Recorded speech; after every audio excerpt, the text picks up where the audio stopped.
Estamos de regreso en Mesa de Testigo para hablar con Juan Cruz Cacu Cándido, secretario general del Gobierno de la provincia de Santa Fe, sobre el escenario nacional, sobre la situación de la provincia que se viene en este verano caliente. Cacu, ¿cómo estamos? ¿Qué tal? Buenas noches. Noches. Gracias por venir. Bueno, ¿cómo definís este comienzo de gobierno Puyaro? Bueno, el otro día una dirigente del Partido Justicialista me decía vertiginoso. Creo que es un comienzo con mucha impronta, con mucho carácter, un comienzo donde se tomaron decisiones importantes para la provincia. No hace falta contrastarlo con el comienzo del gobierno anterior, que como todos recordaremos fue un asueto de un mes, donde se paralizó la provincia por un mes. Acá llevamos 45 días de toma de decisiones en materia de seguridad pública, pero también en materia de educación, en materia de obra pública. Empezamos la paritaria el 4 de enero, cosa que no ocurría hace tiempo en la provincia de Santa Fe. Tomamos decisiones importantes en materia de seguridad, empezar a recuperar el control de la cárcel y a su vez de recuperar de a poco, con los recursos existentes, el control de las calles y tomar decisiones que impactan también en el servicio de justicia. Hoy tenemos en enero, a pesar de la feria, 4 veces más fiscales trabajando de los que había el año pasado. En materia de educación terminamos con la no repitencia. Publicamos hoy incluso un informe. El año pasado el 52% de los chicos de la secundaria quedaron debiendo materias. Queremos obviamente llevar adelante un plan que nos permita mejorar esa cifra, que es una vergüenza para nuestra provincia. Tomamos decisiones en materia de salud, pagamos deudas en materia de obra pública. Había con los municipios y comunas un año de deuda de convenios de vialidad provincial y de la Dirección Provincial de Vivienda y Urbanismo, que fueron saldados, además de deuda con proveedores. Bueno, la verdad es que es un gobierno que se ha puesto en marcha y que obviamente de a poco va a ir haciendo crecer todavía más la proactividad. ¿Hay algo que te haya sorprendido con lo que se hayan encontrado cuando entraron al gobierno, de lo que heredaron? Sí, más allá de los números, porque los números tienen una solución más fácil. Encontramos una provincia en déficit, obviamente, un déficit que iba a terminar siendo de 200.000 millones. Pero lo que más me sorprendió y me preocupa de lo que encontramos es el desgano en la administración gubernamental. Empleados de áreas del Estado que en 4 años de gobierno nunca habían tenido contacto con su jefe político, que no habían visto nunca por las oficinas a los responsables políticos de hacer que esas oficinas funcionen, que se encontraban absolutamente desmotivados, desincentivados para trabajar, porque obviamente el ejemplo siempre viene de arriba, se gobierna con el ejemplo, se conduce con el ejemplo.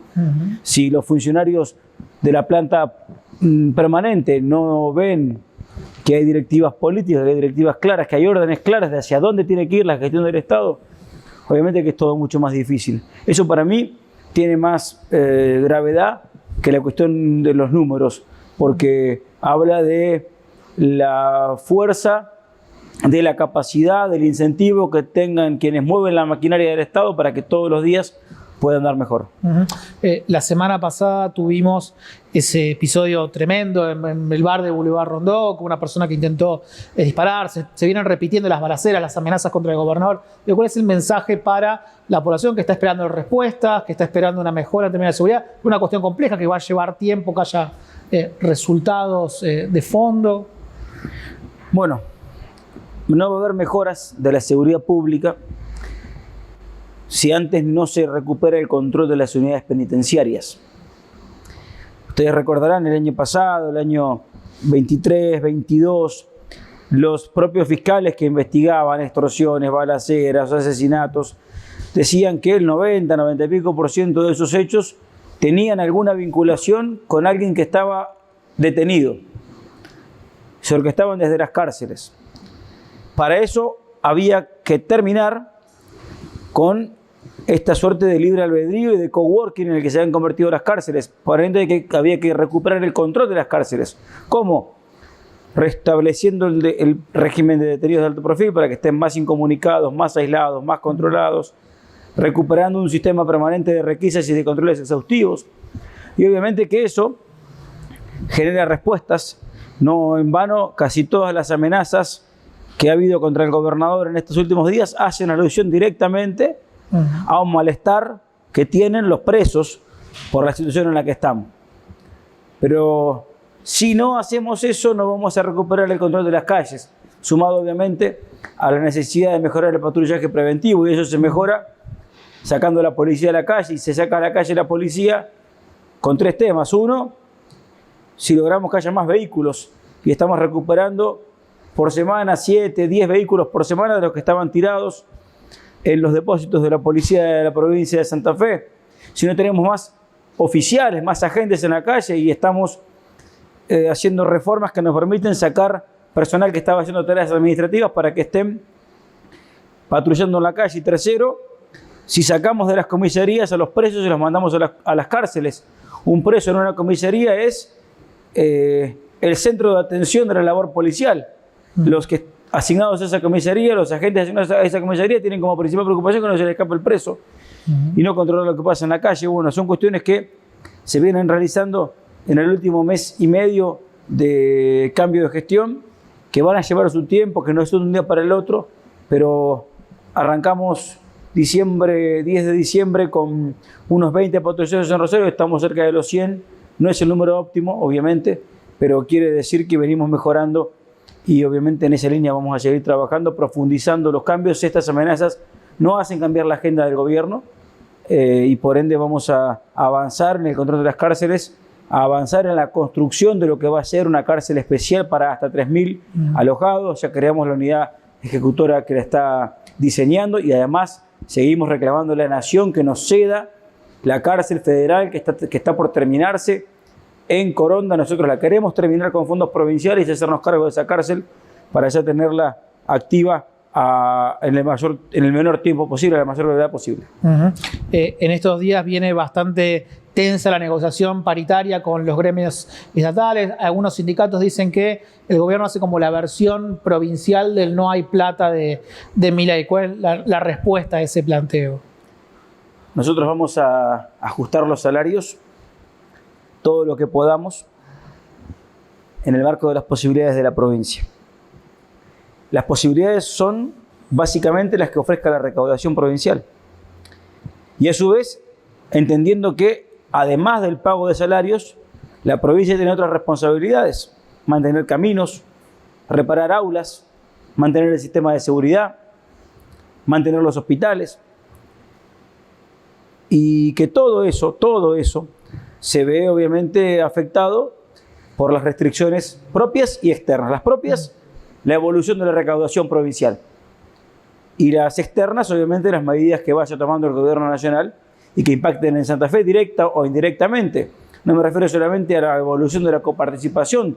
Si el gobierno nacional, por ejemplo, decide en este marco del ajuste recortar programas de prestaciones de salud, como pueden ser los programas de medicación para pacientes oncológicos, obviamente que la provincia va a intentar hacerse cargo, porque no vamos a dejar a ningún santafesino a la buena de Dios. Y eso obviamente que va a impactar en los recursos con los que cuente la provincia.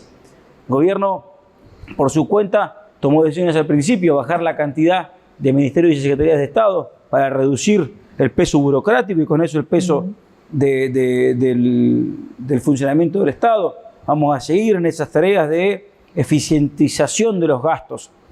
Pero obviamente nosotros queremos que los agentes del Estado, los docentes, los policías, los trabajadores de la salud pública, la administración central, vean su salario recompuesto de la mejor y de la mayor manera posible. Lo que no queremos es mentirles y prometerles aumentos que después no les vamos a poder pagar. La semana pasada, cuando estaba la discusión sobre la ley ómnibus, la discusión sobre su ingreso a las ganancias, cómo se financiaba el déficit cero, el gobernador Pujol le presentó a Francos, al Ministerio del Interior, una propuesta para aumentar las alícuotas de bienes personales, de ganancias y demás. Bueno, eso parece que quedó empantanado con la salida del capítulo fiscal de la ley Ómnibus. En Santa Fe, ¿hay alguna idea de gravar a los sectores con mayores ingresos o con mayor poder económico para poder recomponer las arcas de la provincia, no solamente vía gastos, sino vía más ingresos? Bueno, en Santa Fe, en la tributaria que presentó este gobierno, se grava bastante más a las actividades financieras y a los casinos. A punto tal que hay un reclamo fuerte, porque los casinos pasan casi a tener un 25% de gravamen. Eso es una decisión que va orientada en esto, lo mismo que decía nuestro gobernador la semana pasada cuando planteaba que si gravábamos al 5% que más ganaba y que más recursos teníamos, no iba a hacer falta volver a gravar a los trabajadores con el impuesto a las ganancias. Bueno, acá en Santa Fe no tenemos la potestad de decidir respecto a ese tipo de impuestos, pero en lo que nos compete a nosotros, que es ingresos brutos, hubo un mayor gravamen en actividades financieras y en el caso de los casinos, para que no caiga el peso de esos gravámenes en quienes producen puestos de trabajo y producen riqueza para la provincia. ¿Qué pensaste cuando leíste esa declaración de Milei en la reunión de gabinete de los voy a fundir a todos los gobernadores? Que Cavallo intentó lo mismo y terminó fundiendo a la Argentina. Yo no repetiría la historia. O sea, que Milei podría terminar de la misma forma. No es un problema de cómo terminan los gobernantes, es un problema de cómo termina el pueblo. Los gobernadores no son una entelequia, ningún gobernador se va a fundir por su propia cuenta. Se van a fundir los ciudadanos de esas provincias. Lo que decíamos recién, si el gobierno decide cortar los fondos de nación para tratamientos oncológicos, el gobernador en persona no se ve perjudicado, se ve perjudicado el ciudadano que depende de ese medicamento para curarse o para mejorar su vida. No se funden los gobernadores, es un desconcepto del presidente, que insisto, lo intentó Cavallo. Los gobernadores terminaron todos igual, los que terminaron fundidos fueron los ciudadanos. Estamos en días de discusión de la ley ómnibus, inclusive el DNU. ¿Te parece que por lo menos deberían darse las facultades delegadas a Milei? Hay una discusión alrededor de las privatizaciones. ¿Cómo ves esa cuestión? Bueno, se están recortando algunas facultades delegadas. Nosotros entendemos que es necesario el diálogo con el Congreso. Acá en Santa Fe, aún con mayoría en las dos cámaras, iniciamos un diálogo con la legislatura, incluso con los partidos de la oposición, que nos permitió sacar no un paquete de una ley con cientos de artículos, sino 17 leyes separadas, por cuerda separada, por debate separado, por tema separado, que en su gran mayoría salieron votadas por unanimidad, oficialismo y oposición, porque hubo diálogo, porque hubo escucha, porque los funcionarios fueron a la legislatura a recoger inquietudes y a explicar los proyectos. Y apostamos a que pueda ocurrir lo mismo. Nadie quiere que al presidente le vaya mal y todos entendemos además que es un mandato que el presidente tiene, porque hay cosas que no podían seguir en la Argentina, de equilibrar las cuentas del país. El país no podía seguir en esa situación de un gasto sin control que no se condiga con los ingresos del país y a su vez con la capacidad productiva de la Argentina. Pero para eso también hace falta escucha, diálogo. Mira, nosotros ¿qué le decíamos al gobierno nacional cuando era el capítulo de la discusión de la semana pasada en materia de retenciones? Guarda con el tema de retenciones, porque van a aumentar poniendo retenciones, por ejemplo, el agregado de valor en agropecuario y a la industria. Van a recuperar más o menos de Santa Fe 400 millones de dólares más. Pero van a hacer que muchas empresas pierdan el acceso a los mercados porque se vuelven no competitivas. Y el cálculo hecho por la FISFE y por otras entidades más es que se iba a perder de recaudar 93 millones, o sea, iban a salir perdiendo en vez de ganando. Por eso queríamos que escuchen nuestro argumento, porque era un argumento que explicaba que al gobierno central tampoco le convenía esa medida. Por ende, entendemos que cuanto menos facultades delegadas haya, cuanto más posibilidad de escuchar varias voces, varias opiniones y varias miradas, va a ser mejor incluso para los intereses del gobierno central. ¿Y el DNU habría que votarlo en contra?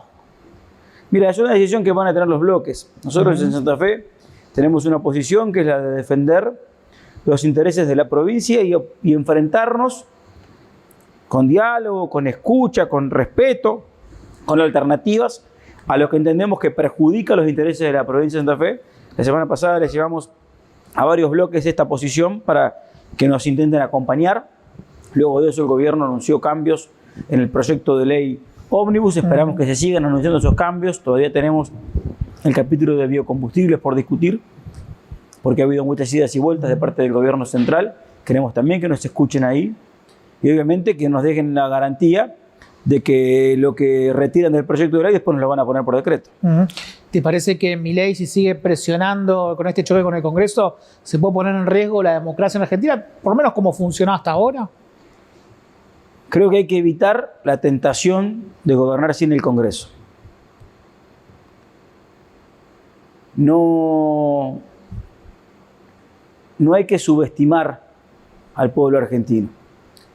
El pueblo argentino es un pueblo que obviamente ha pasado y pasa momentos malos,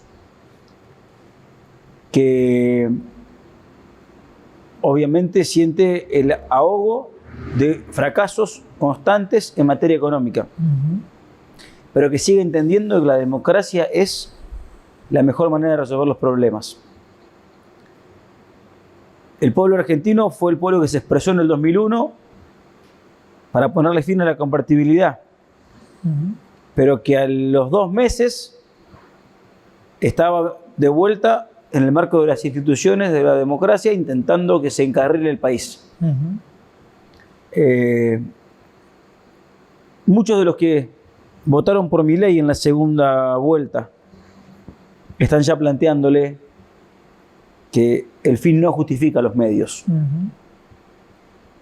Y creo que el gobierno va a ser respetuoso de la mayoritaria decisión del pueblo argentino de vivir en una república democrática. Yo creo que no vamos a llegar a esa situación. Un gobierno que hace 2 semanas decía que no iba a negociar con nadie, hoy ya retiró 280 artículos de la ley ómnibus. Eso quiere decir que, más allá de lo que digan en las redes sociales, comprenden la necesidad de no avanzar hacia un país donde se niegue la diversidad, la pluralidad, el juego lógico y natural de la República Democrática. Cacu, gracias por venir. No, por favor, gracias. Quédense que ya volvemos con más Mesa de Estigo.